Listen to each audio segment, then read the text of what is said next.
बाल मनोविज्ञान सभी वैज्ञानिकों के सिद्धांत 160 प्लस प्रश्न उत्तर। 8 से 12 प्रश्न यहीं से आने वाले हैं, इसलिए वीडियो लास्ट तक जरूर देखिएगा। पहला प्रश्न, संज्ञानात्मक विकास का सिद्धांत किसने दिया? तो इसका उत्तर है जीन पियाजे ने। अगला प्रश्न है, सामाजिक सांस्कृतिक सिद्धांत किसने दिया?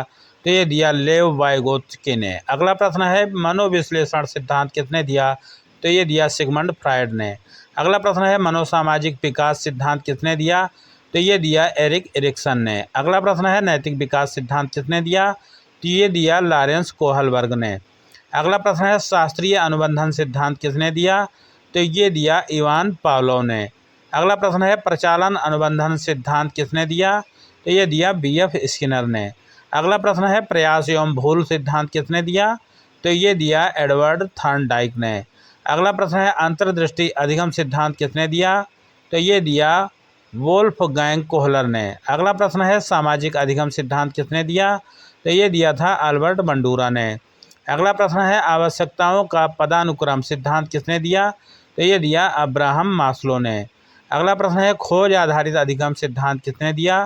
तो ये दिया जेरोम ब्रूनर ने। अगला प्रश्न है, सार्थक अधिगम सिद्धांत किसने दिया? तो ये दिया था डेविड आसवेल ने। अगला प्रश्न है, व्यवहारवाद के जनक कौन हैं? तो ये हैं जॉन बी वाटसन। अगला प्रश्न है, करके सीखना सिद्धांत किसने दिया? तो ये दिया था जॉन ड्यूवी ने। अगला प्रश्न है, बहुबुद्धि सिद्धांत किसने दिया? तो ये दिया था हावर्ड गार्डनर ने।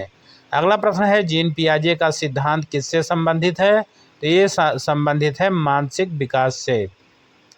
अगला प्रश्न है, लेव वाइगोत्स्की का सिद्धांत किससे संबंधित है? तो ये संबंधित है सामाजिक विकास से। अगला प्रश्न है, सिगमंड फ्रायड का सिद्धांत किससे संबंधित है? तो ये संबंधित है व्यक्तित्व से। अगला प्रश्न है, बीएफ स्किनर का सिद्धांत किससे संबंधित है? तो ये संबंधित है व्यवहार से। अगला प्रश्न है, इवान पावलोव का सिद्धांत किससे संबंधित है? तो ये अधिगम से संबंधित है। अगला प्रश्न है, थॉर्नडाइक का सिद्धांत किससे संबंधित है? तो ये प्रयास एवं भूल से संबंधित है। अगला प्रश्न है, कोहलर का सिद्धांत किससे संबंधित है? तो ये अंतर्दृष्टि से संबंधित है। अगला प्रश्न है, बंडूरा का सिद्धांत किससे संबंधित है? तो ये अनुकरण से संबंधित है। अगला प्रश्न है, मास्लो का सिद्धांत किससे संबंधित है? तो ये प्रेरणा से संबंधित है। अगला प्रश्न है, ब्रूनर का सिद्धांत किससे संबंधित है? तो ये खोज अधिगम से संबंधित है। अगला प्रश्न है, आसबेल का सिद्धांत किससे संबंधित है? तो ये सार्थक अधिगम से संबंधित है। अगला प्रश्न है, वाटसन का सिद्धांत किससे संबंधित है? तो यह व्यवहारवाद से संबंधित है। अगला प्रश्न है, गार्डनर का सिद्धांत किससे संबंधित है? तो यह बहुबुद्धि से संबंधित है। अगला प्रश्न है, ड्यूवी का सिद्धांत किससे संबंधित है? तो ये अनुभव आधारित शिक्षा से संबंधित है। अब आइए देखते हैं भाग 2 कॉन्सेप्ट आधारित प्रश्नों को। अगला प्रश्न है, जीन पियाजे के अनुसार विकास के कितने चरण हैं? तो इसका उत्तर है 4। अगला प्रश्न है, वाइगोत्स्की का जेडपीडी क्या है? तो इसका उत्तर है निकटस्थ विकास क्षेत्र। अगला प्रश्न है, फ्रायड के व्यक्तित्व के 3 भाग कौन से हैं? तो ये हैं इड, ईगो, सुपर ईगो। अगला प्रश्न है, एरिक्सन के अनुसार कुल कितने चरण हैं? तो इसका उत्तर है 8। अगला प्रश्न है, कोहलबर्ग के अनुसार नैतिक विकास के स्तर कितने हैं? तो इसका उत्तर है 3। अगला प्रश्न है, पावलोव का प्रयोग किस पर था? तो इसका उत्तर है कुत्ता पर। अगला प्रश्न है, स्किनर बॉक्स किससे संबंधित है? तो इसका उत्तर है प्रचालन अनुबंधन से। अगला प्रश्न है, थॉर्नडाइक का नियम क्या कहलाता है? तो इसका उत्तर है प्रभाव का नियम। अगला प्रश्न है, कोहलर का प्रयोग किस पर था? तो इसका उत्तर है चिंपैंजी पर। अगला प्रश्न है, बंडूरा का प्रसिद्ध प्रयोग कौन सा है? तो इसका उत्तर है बोबोडाल प्रयोग। अगला प्रश्न है, मास्लो के अनुसार सर्वोच्च आवश्यकता क्या है? तो इसका उत्तर है आत्म साक्षात्कार। अगला प्रश्न है, ब्रूनर किसके समर्थक थे? तो इसका उत्तर है खोज आधारित अधिगम के। अगला प्रश्न है, आसबेल किसके समर्थक थे? तो इसका उत्तर है सार्थक अधिगम से। अगला प्रश्न है, व्यवहारवाद किस पर आधारित है? तो इसका उत्तर है व्यवहार पर। अगला प्रश्न है, प्रोत्साहन का अर्थ क्या है? तो इसका उत्तर है व्यवहार को मजबूत करना। अगला प्रश्न है, सकारात्मक प्रोत्साहन क्या है? तो इसका उत्तर है इनाम देना। अगला प्रश्न है, नकारात्मक प्रोत्साहन क्या है? तो इसका उत्तर है दंड हटाना। अगला प्रश्न है, अंतर्दृष्टि अधिगम क्या है? तो इसका उत्तर है अचानक समझ। अगला प्रश्न है, प्रयास एवं भूल क्या है? तो इसका उत्तर है बार बार प्रयास। अगला प्रश्न है, अधिगम का अर्थ क्या है? तो इसका उत्तर है व्यवहार में परिवर्तन। आइए देखते हैं इसी प्रकार परीक्षा में उपयोगी छोटे प्रश्न। भाग 3 81 से 110 तक फर्स्ट रिवीजन। जीन पियाजे संज्ञानात्मक विकास, वाइगोत्स्की सामाजिक विकास, फ्रायड मनोविश्लेषण, एरिक्सन मनोसामाजिक, कोहलबर्ग नैतिक विकास, पावलोव का शास्त्रीय अनुबंधन, स्किनर का प्रचालन अनुबंधन, थॉर्नडाइक का प्रयास एवं भूल, कोहलर का अंतर्दृष्टि, बंडूरा का सामाजिक अधिगम, मास्लो का आवश्यकता सिद्धांत, ब्रूनर का खोज अधिगम, आसवेल का सार्थक अधिगम, ड्यूबी का करके सीखना, वाटसन का व्यवहारवाद, गार्डनर का बहुबुद्धि, जेडपीडी वाइगोत्स्की स्कीमा पियाजे से संबंधित है, ईगो फ्राइड से संबंधित है, मोटिवेशनल मास्लो से संबंधित है।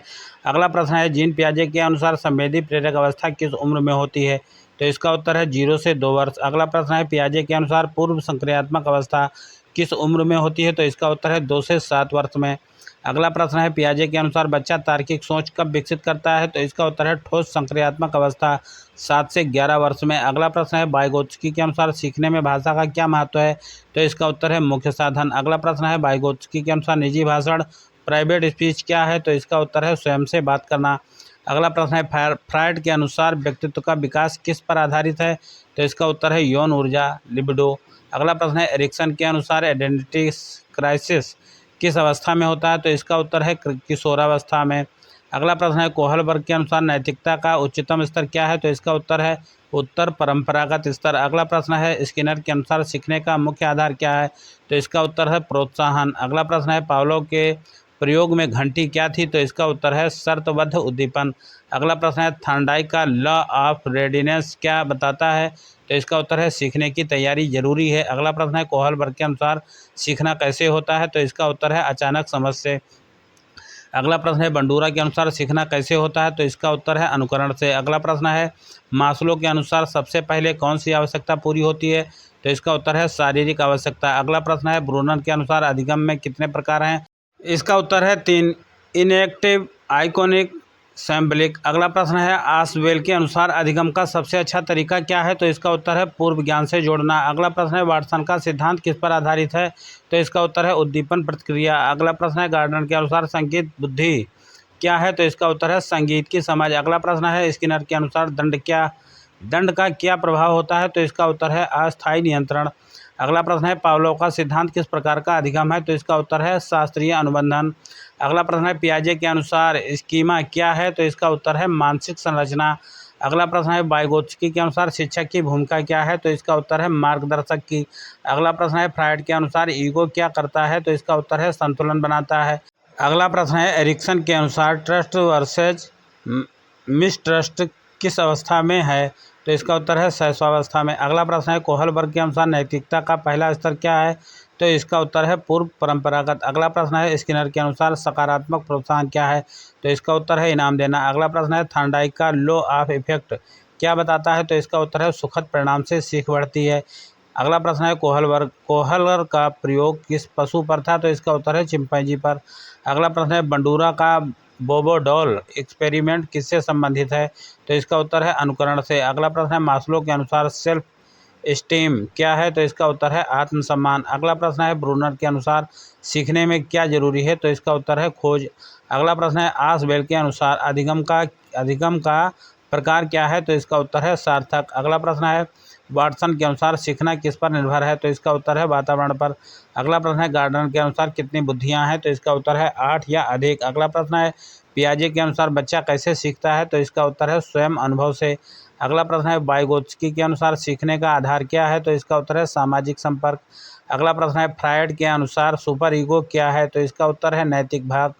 अगला प्रश्न है एरिक्सन के अनुसार विकास का आधार क्या है? तो इसका उत्तर है सामाजिक संबंध। अगला प्रश्न है कोहलबर्ग के अनुसार नैतिकता का आधार क्या है? तो इसका उत्तर है न्याय। अगला प्रश्न है स्किनर के अनुसार सीखना क्या है? तो इसका उत्तर है व्यवहार में परिवर्तन। अगला प्रश्न है पावलोव का प्रयोग किस सिद्धांत को सिद्ध करता है? तो इसका उत्तर है अनुबंधन को। अगला प्रश्न है थॉर्नडाइक के सिद्धांत का मुख्य आधार क्या है? तो इसका उत्तर है अभ्यास। अगला प्रश्न है कोहलर के अनुसार सीखना किससे जुड़ा है? तो इसका उत्तर है समझ से। अगला प्रश्न है बंडूरा के अनुसार सीखने का मुख्य तरीका क्या है? तो इसका उत्तर है अवलोकन।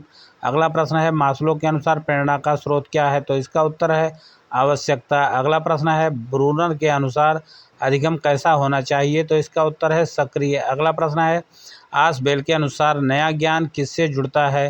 तो इसका उत्तर है पुराने ज्ञान से। अगला प्रश्न है वाटसन के अनुसार व्यवहार कैसे बनता है? तो इसका उत्तर है वातावरण से।